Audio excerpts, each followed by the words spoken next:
Hi everyone, Cousin Sara Productions again presenting Sara Says. I'm grateful that you're here. I'm grateful that you're watching. I'm grateful when you share. This is my calling. I love doing these videos. I love doing these messages for you. So I get as much or more out of this than you do. So thanks for being here. You get probably wondering why there's a beach ball behind me. And it's because tonight's message is called Swimming Lessons. And part of it takes place on a beach. In fact, it's a true story of a friend of mine who had this experience that I want to relate to you. This is a young man who grew up in Midwestern United States, and the one thing he did in his home was he learned how to swim at the local pool and at high school, had a great swimming teacher. And so he turned out to be a really, really good and strong swimmer. He went off to college, and when he came back, during the summer, one summer, he got to do a backpacking tour through Greece. And you know, Greece has some of the most beautiful beaches and beautiful water in the world. So walking along the beach, he met up some other young people, and they taught him how to body surf. And it was something he had never done before. So he just loved it. So he was out in the water the whole day. And eventually his buddies and friends went off, but he decided he'd stay out a little bit longer. Well, he stayed out longer than he thought, and he wasn't aware of the obvious changes in the tides and the currents. And when he looked at the shore, he found that he was so far away, much further than he had intended, and it was getting dark. And so, being a strong swimmer, he said, well, I can make it, and he dove into the waves and the currents, and he was trying to swim back to shore, but the harder he tried, the more he got pushed back out to sea. And no matter how hard he tried, he just seemed not to be able to work against that force. And finally, his strength was fading, and he said, I just think this is the end for me. And actually, he gave a little prayer of surrender, and he just started to float.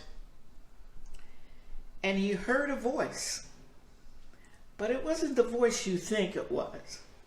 It was the voice of his swimming teacher. And he was saying, even when the tide is going out, somewhere the waves are coming back to the shore. If you're caught in an outgoing tide, it's probably only a few hundred feet wide. To find the incoming waves, swim parallel to the shore, swim sideways. And he said, well, I have no other choice. I have to try this. So he turned sideways, and he began as much as he could to swim. Swimming sideways. And he was so tired, but finally he could feel the pull of the current, and the tide was less and less and less. And finally he got out of the tide and the current, and he felt the waves taking him back into shore.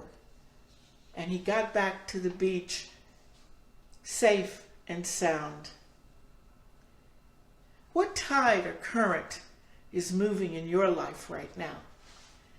Is it bringing you closer to joy or happiness or peace? Or is it pulling you away from everything that you want? Are you diving into the waves and struggling to swim but making no progress?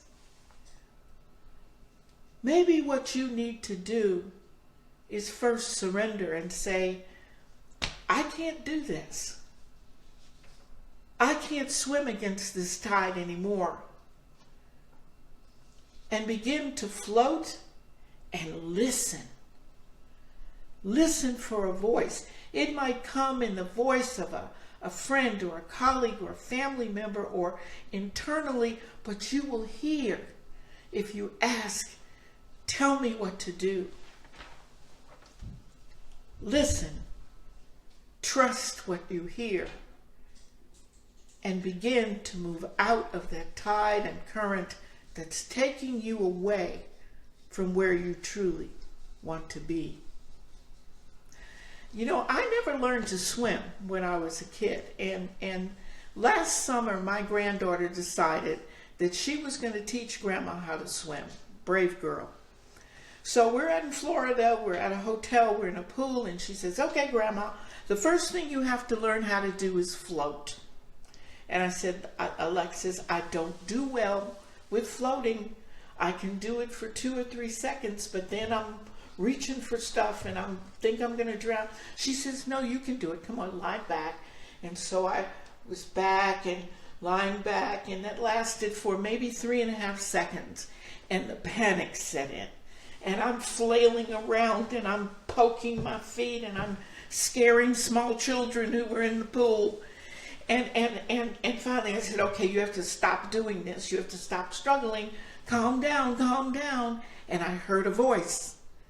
And the voice said, Grandma, you're only in 3 feet of water. Stand up. That's all I had to do, was stand up. Listen. And maybe all you have to do is swim sideways and float for a little while, or just stand up.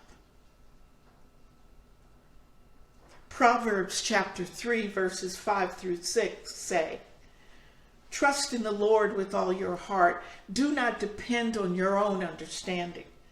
Seek his will in all you do, and you will be shown the right path. Trust. Surrender. Stop fighting the tide and the current. Listen for the voice that will show you another way, a way to get to the waves that will bring you home, a way to swim sideways or to stand up. I want you to share this message with someone you think might need it. That's what we're here for. Tag them, share it. Thanks for being here. And remember, Sara says, if you're struggling against the tide and currents of life, stop, trust, float, listen, and you will find your way back to shore. I wish peace and blessings on you all. Thanks for tuning in, and I'll see you next week.